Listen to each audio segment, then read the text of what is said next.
Donald Trump, the multi-millionaire real estate developer, is sounding more like a politician these days than America's most grandiose and controversial builder. When he disagrees with a matter of policy, he does it in a big way. Today, he sunk $95,000 into a full-page newspaper ad appearing in many papers criticizing the administration's foreign policy. Rumblings in the Trump camp point as far as the presidency. Could the Manhattan magnate be eyeing the White House, or is he just calling a bluff? Are you a Republican, Donald? I'm a Republican, yes. So if there were politics, it would be as a Republican? It would be, I guess, as a Republican, but I don't see that there will be politics. Why the ad, then? I mean, you said you wanted to say it. There's a lot of ways you can say things. I guess an ad is one way. You could have called up shows like this who would have been trying to have you come on. Why now?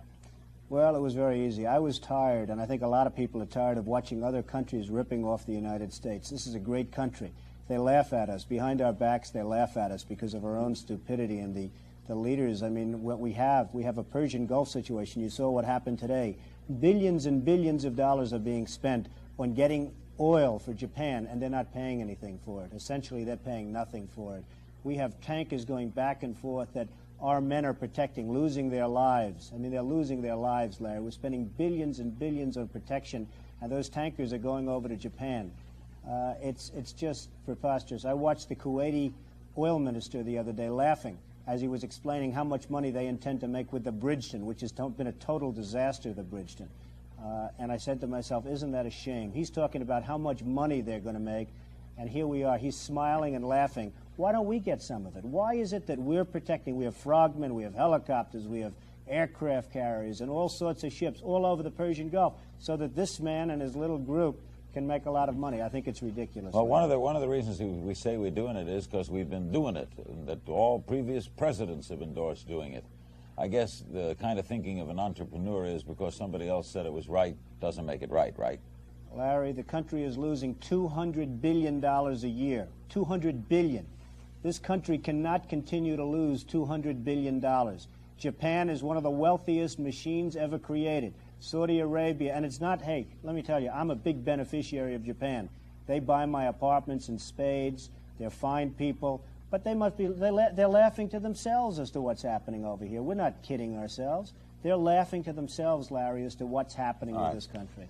But, Donald, a lot of people feel the way you feel, and a lot of people maybe with as much money, or certainly some people with as much money feel the way you feel.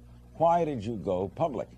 Because somebody had to, Larry. I watch it again, and it's a very important point.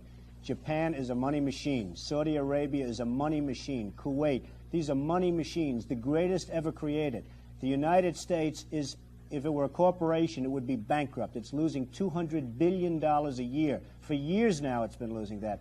What right do we have to go out and defend? Why aren't these countries, these wealthy money machines, paying us for the defense of their freedom and their nations? Why aren't they paying us? We are kind of the world's keeper, are we not? I don't believe we should be. I think Japan should certainly make a contribution. Japan is one of the reasons they're so successful is they don't have to worry about defense, because why should they worry about defense when the United States will do it for nothing? I mean, it's crazy. Saudi Arabia, I mean, you saw what happened with Saudi Arabia. We're going through the Gulf. We have old-fashioned, obsolete minesweepers. We ask Saudi Arabia for the use of their minesweepers, which are the best made, the most modern, the best, and they say no.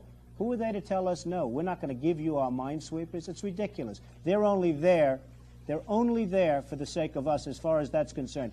We are protective of Saudi Arabia. They should pay for that. Are we going to be hearing more from Mr. Trump on issues like this as we go along? I really don't know, Larry. This is an issue that's been bothering me. It's been bothering a lot of people that I know, and I think it's an issue that had to be brought out to the fore.